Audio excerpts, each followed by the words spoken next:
Continuamos con Código X, Revolución Urbana.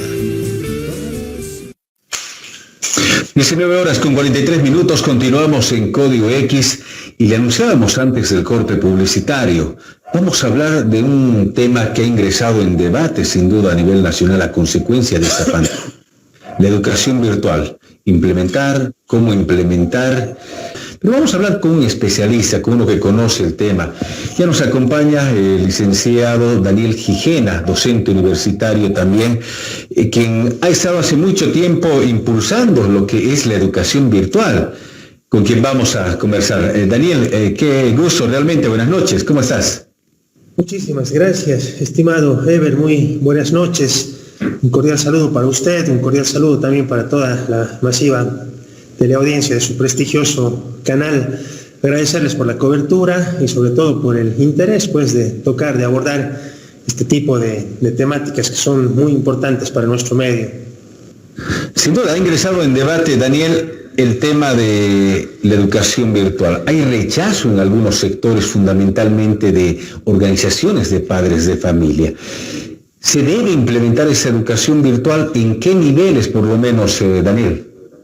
Bueno, comentarle, estimado Ever, que al respecto, en esta semana precisamente, he querido aportar, ¿no?, en el debate nacional, y he trabajado en un artículo para publicar en la columna de opinión en el Deber, ¿no? Yo me desempeño como docente universitario, ¿no?, desde la perspectiva del docente, porque es un tema tan complejo que tiene tantas aristas y tienen tantos protagonistas, que he querido, como le resalto, abordar el tema desde el estamento docente, en el sentido de que ante este nuevo escenario en el que se tiene que desarrollar la educación, se percibe cierto nivel de resistencia a un cambio que en realidad es inevitable, estimado Ever. No tenemos otra opción, por lo menos en el corto plazo, ¿no? A nivel internacional, pues la pandemia ha impactado negativamente, además de la salud, por supuesto, en la economía, por supuesto, en la educación, ¿no? Centros de estudios, colegios, universidades están pues cerradas, en algunos casos inclusive hasta finales de gestión, ¿no? Hasta de año, ¿no? Hasta noviembre, hasta diciembre. Entonces, no tenemos otra opción, estimado Ever, no hay excusas que valgan, ¿no? Entonces, ante ese escenario se suele escuchar, ¿no?, argumentos que tratan de alguna manera de justificar, evadir este desafío, ¿no? Quiero resaltar, ver que no es la mayoría, no quiero generalizar siempre las ideas o el análisis que trato de desarrollar, siempre trato de que sea desde una perspectiva positiva, propositiva, ¿no? Entonces es por suerte un sector minoritario que seguramente en todos los niveles de educación, desde el nivel inicial hasta el nivel superior, seguramente pues existen esos casos o esas ideas o esas actitudes tal vez de rechazo para enfrentar este cambio. A ver, los cuestionamientos surgen fundamentalmente en sentido de que no es lo mismo asistir a una clase presencial, por ejemplo, que sentarse frente a una computadora y escuchar disertar al maestro. Obviamente no sé si podrá haber esa retroalimentación que generalmente se desarrolla cuando uno está en una clase presencial. Esto es evidente. Estas son las barreras de comunicación o comunicativas que vamos a tener si es que se implementa una educación virtual, según la experiencia que tiene Daniel. Estimado Ever, mire, excelente apreciación. Primero tenemos que empezar, creo, destacando algo que absoluto, digamos, que nadie se va a animar a contradecir.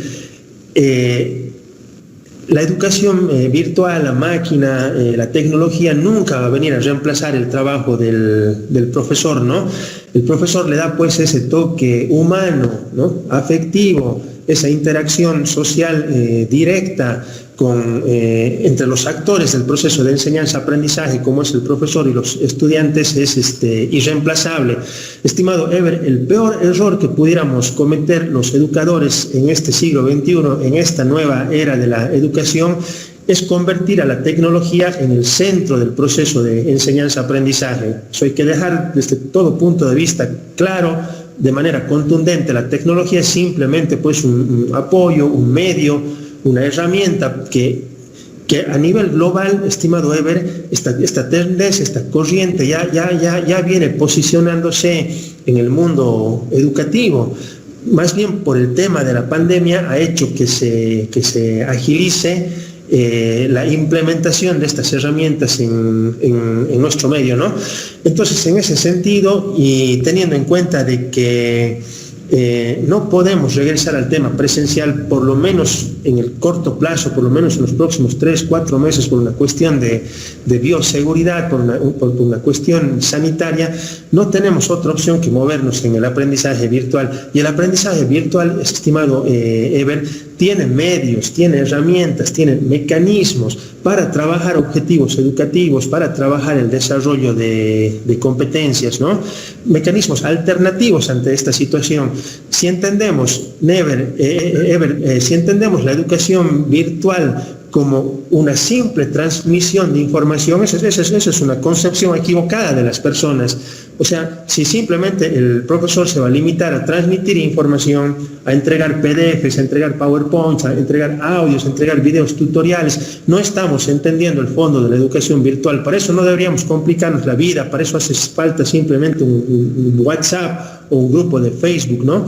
Estas herramientas nos proporcionan una serie de medios, una serie de recursos pedagógicos para poder trabajar competencias, para poder trabajar objetivos educativos, estimado Ever, como por ejemplo se puede promover desde la virtualidad investigación, se puede promover proyectos educativos, se puede promover talleres, se puede promover foros y una diversidad de modalidades de evaluación también.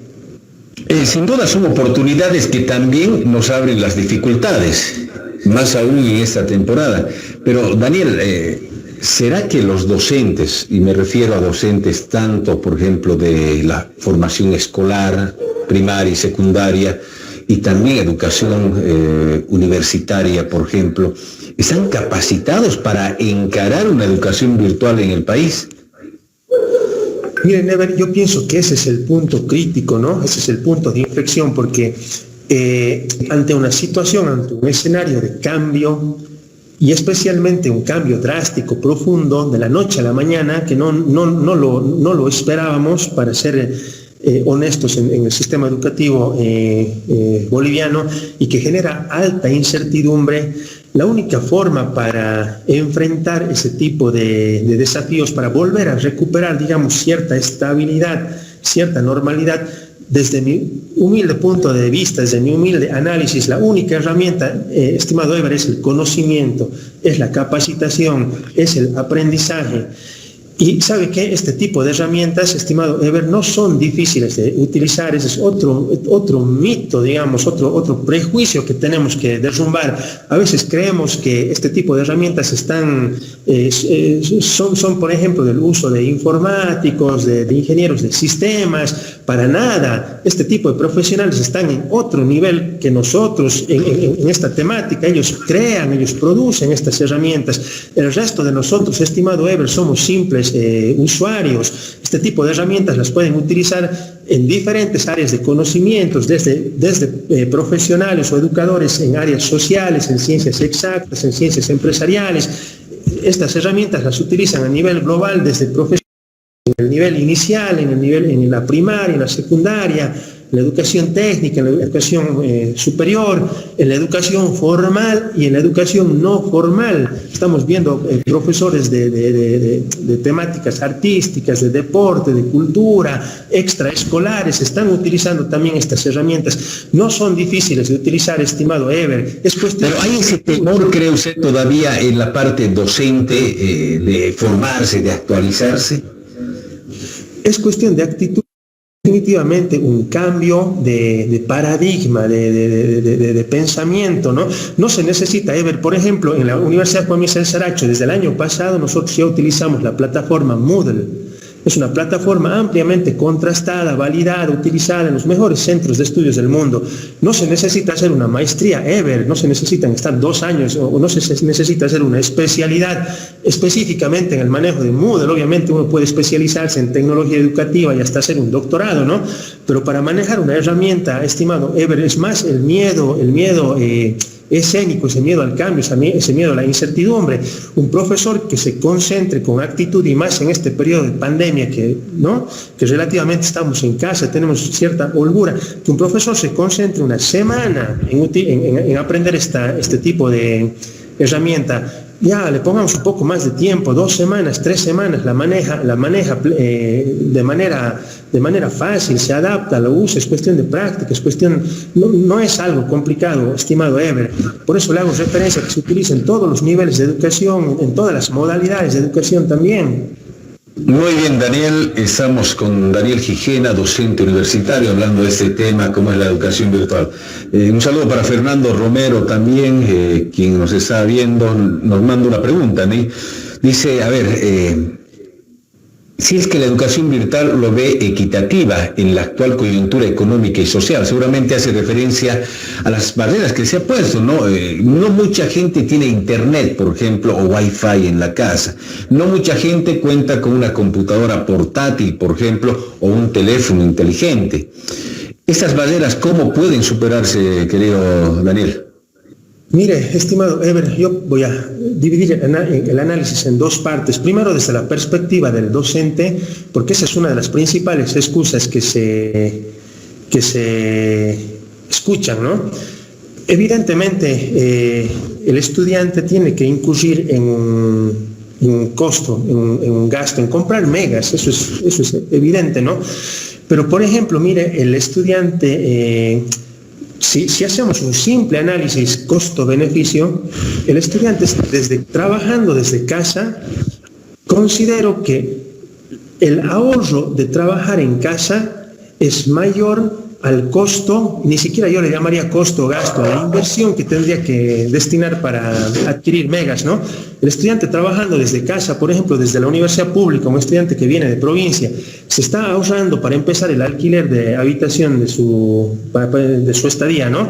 Se está ahorrando la alimentación, en el sentido que siempre es más caro comer fuera de casa que comer en casa, ¿no? Se está ahorrando el transporte público, ya sea el transporte interno o el transporte interurbano desde ya hacia su lugar de origen. Definitivamente en este nuevo escenario desaparece el presupuesto de fotocopias. El profesor tiene el reto de digitalizar el material. Ya no hay la opción de mandarlo al estudiante en las fotocopias, más con todo este tema del distanciamiento social. A todos estos costos efectivos, estimado Ever, hay que sumarle otros costos también que son importantes. Los economistas les llamamos los costos de oportunidad. Los costos de oportunidad son aquellos beneficios que el interesado, en este caso el estudiante, deja de percibir por no realizar una actividad, en este caso su proceso de formación, mientras otros estudiantes, a lo mejor de otros centros aquí mismo en la región o de otros centros en Bolivia o en el mundo, están adquiriendo esos beneficios, ¿me entiende? Entonces, a toda esa suma de costos, yo pienso que esos costos son, esos ahorros, son costos en los que no está incurriendo el estudiante. Todos esos ahorros son mayores al presupuesto que él tendría que destinar a adquirir megas, ¿no? Teniendo en cuenta las ofertas, las promociones de las diferentes empresas. Entonces, mire, ¿no? Esa es una excusa que coloca el docente. Pero por otro lado, obviamente, a todo este fenómeno, a todo este conflicto social, porque es un conflicto social, por supuesto que también es obligación del gobierno en sus diferentes niveles de gestión, por supuesto, pues acompañar, apoyar, propiciar condiciones para que tanto los estudiantes como los docentes puedan desempeñarse. Eso ya escapa, digamos, a la buena voluntad del docente, ¿me entiende? Exactamente, buen punto que ha tocado, querido Daniel. Es fundamental que todos podamos contribuir si vamos a ingresar a una educación virtual, desde el docente, de capacitarse fundamentalmente, de digitalizar todo su material, desde el estudiante también, de que obviamente sea receptivo a esta nueva educación, y también las autoridades fundamentalmente tienen un trabajo importante en el tema de crear paquetes, por ejemplo, económicos de Internet que estén netamente dirigidos al tema educativo, y habilitar también plataformas virtuales gratuitas que sirvan tanto en la educación inicial, secundaria, primaria y también en la educación universitaria. Muchísimas gracias, Daniel. Me ha gustado realmente tocar ese tema. Vamos a ampliar sin duda en otra oportunidad, porque en adelante se va a hablar mucho de la educación virtual. Un abrazo, gracias. Muchas gracias, estimado Ever. Realmente pues hay muchas aristas, muchos componentes para analizar al respecto, ¿no? Un cordial saludo y un último mensaje a los educadores. O sea, tenemos dos opciones, ¿no? O quedarnos de brazos cruzados, poner excusas y mantener ese statu quo, esa zona de confort, o definitivamente pues y esa es la actitud, quiero resaltar, de la mayoría de los educadores que se ve en los diferentes niveles de formación, ¿no? La actitud de afrontar con valentía, con convicción este desafío, porque ha llegado el momento de que ahora nosotros los educadores, más que en esta crisis de pandemia, hagamos sentir nuestro rol, hagamos sentir nuestro valor, así como nuestros valerosos médicos, así como nuestros comunicadores sociales, así como los policías y todos los ciudadanos, desde el rol que nos toca asumir. Nosotros como educadores también tenemos que aportar ahora más que nunca para reconstruir nuestro sistema educativo y aportar al desarrollo humano aún en estas condiciones. Muchas gracias, estimado. Muchísimas gracias, Daniel. Daniel Gijena, docente universitario. Un fuerte abrazo. Nosotros concluimos Código X. Muchísimas gracias por acompañarnos. Que tenga un buen fin de semana. Adiós.